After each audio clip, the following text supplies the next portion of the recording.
Hi, I'm Mark Bradford, and I'm in Fort Worth at the Fort Worth Modern to introduce my show, which is Mark Bradford in Papers.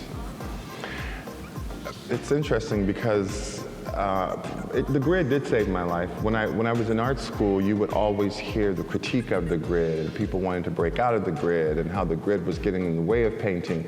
And I actually, when I first started, I was thinking the same thing until actually I started to apply the grids under my work, and I had this really emotional reaction to it. I felt safe. But I realized that in my personal life growing up, everything was always in flux, constantly in flux, constantly in flux. And there was an unstableness that I kind of felt on a personal and emotional level. But the grid, in a way, when I say saved my life, it gave me a foundation to start making work from. And so I never fought it. I kind of was always comfortable working with it.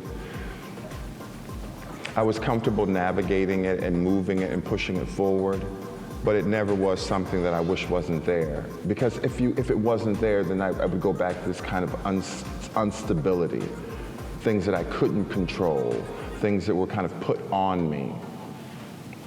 I still look around and like the grid and form, yeah. And had a relationship to architecture, I think, which again, structures and form and foundations.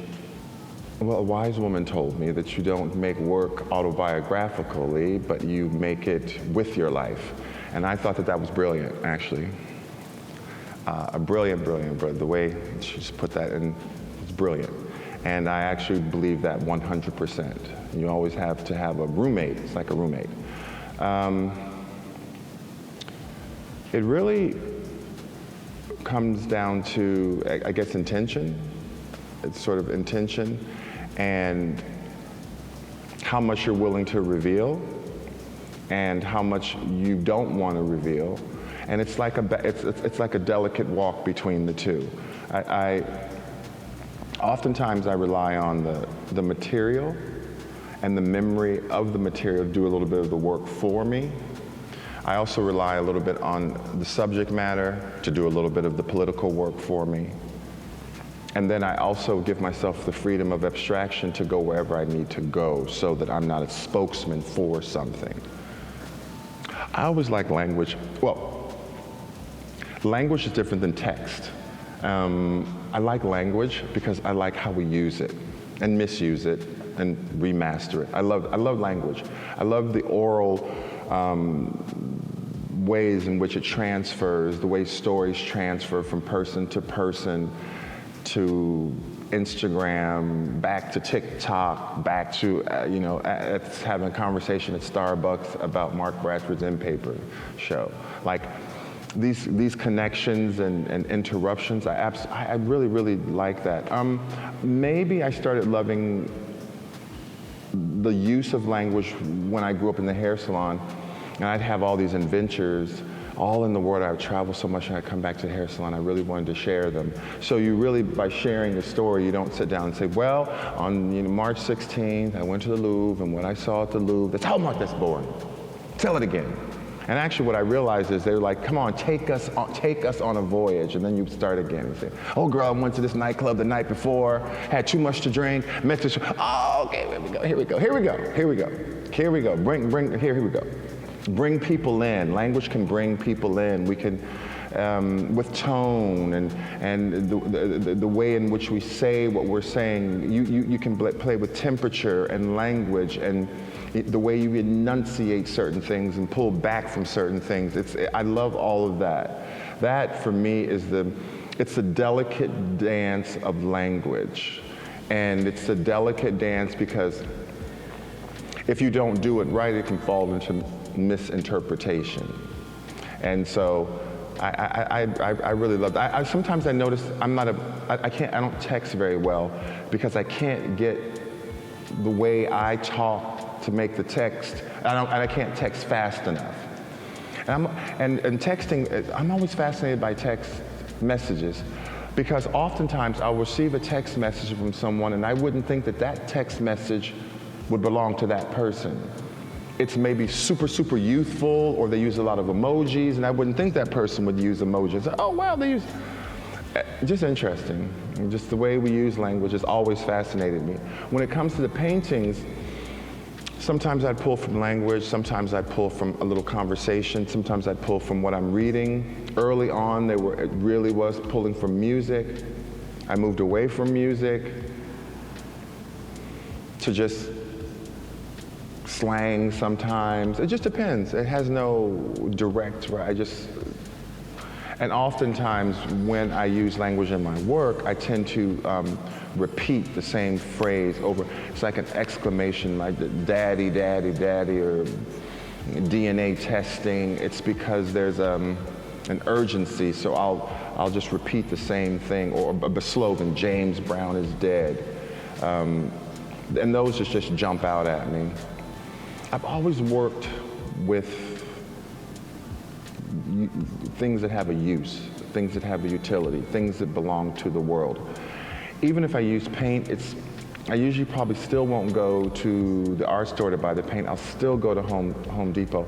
I guess I just like use value, things that have use value. But at the same time, I like to kind of wrestle with changing that use to something else. I may go to Home Depot, I may go to the streets to get paper down, I may get a merchant poster, but when I drag it into the studio and kind of close the door, it's not, quote unquote, the modernism's idea of the hermetically sealed studio where nothing gets in. No, I bring a lot in, but then I close the door and I try to inscribe it with another language that's more personal, which maybe has to do with where I'm trying to make the material go. And that sometimes is a little bit of a struggle. It wants to go one place and I want to go another place, and so we kind of do the tug of war a little bit. I think that the work of art always has to win. The work of art, not the site where the material comes from. They're very different. And so it's just really a back and forth until the work of art stands in front of me. But I think that the struggle back and forth, that's where the hope comes from. I necessarily don't, everything that I bring, some of the work is politically loaded, some of the sites are politically loaded. But when I bring it into the studio and I kind of wrestle with it, there is a kind of rough beauty that starts to emerge, or something more than the site that it came from. I'm sure that I'm working that out for myself. I'm sure that as a 6-year-old being, beat up and not having much value, I'm sure that that determination to keep moving on, that determination to still have value, to be somewhere, that is the same thing. That kind of tenacity. And so I think it's the same thing in the studio. No matter where the work comes from, I always wrestle it to whatever I need for it to be, and the artwork has to always win. Oh, that is interesting. What is the biggest surprise when I looked at this exhibition? How thoughtful but yet tentative I was. I mean, I could really see me, trying to figure it out before your eyes. I mean, really, I was, I just took this material and just started trying to figure out my own relationship to it, and my career and art history and where I came from and what that meant, and power and anger and what I wanted to show, and I just could see it trying to be worked out on the surfaces.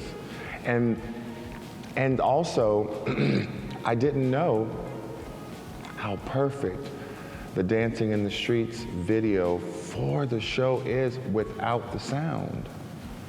Oh, I never would have thought that. What I can really see is I'm like the tortoise. People think I'm the hare, but I'm actually not the tortoise. I think if you just laid out every painting that I ever made, you would just see me kind of The next one I made a little bit of a breakthrough and a little bit of a breakthrough and a little bit of a breakthrough. I peel back the onion I peel back the onion very, very slow. Everybody does. Please. You think you're going to go on Instagram and tell everybody who you are, and then you're sitting in front of them. Tell me, that's not how humans work. We're guarded. And then we peel it back very slow when we feel safe. So when I look at this, I see me just, peeling it back just a couple of onion skins back, just a little bit. That did surprise me. And how present I feel when I look at the work. I remember every single one of these relationships. I remember the ones that were the painting in back of you. I can remember working on it, and I can remember the material, and I can remember I used a different silver paper. And I remember at 3 o'clock in the morning, I jumped out of bed. I was living in the studio, so jumping out of bed was in the studio. And I went around the corner to look at it. And I thought that I had ruined it. And actually, it turns out that I didn't. Whenever I finish a painting for the day, when I go home, I'm actually convinced that it's not a good painting. I'm not opposite. I think it's bad. When I come in the morning, I go, oh, it's not as bad as I thought. Or I go, oh yeah, it is bad. So I can remember every single trial and tribulation that I went through in every single one of these relationships. I call them relationships because that's all they are. Every single one of the work, if your work is honest, it's a relationship. And you go from flirting at the bar, eye contact, all the way to divorce court. You never want to see each other again. Goodbye. That's what an honest relationship is. You go through everything. And so some good, some you thought were going to be easy and a little more difficult. Some you thought were difficult were going to be easy. But I can remember every single. So for me, it's almost like a reunion of relationships. It's like 14 people you've had a relationship with in one room. I'm like, oh Lord, that's a lot of people. But most of them were good. Most of them were okay.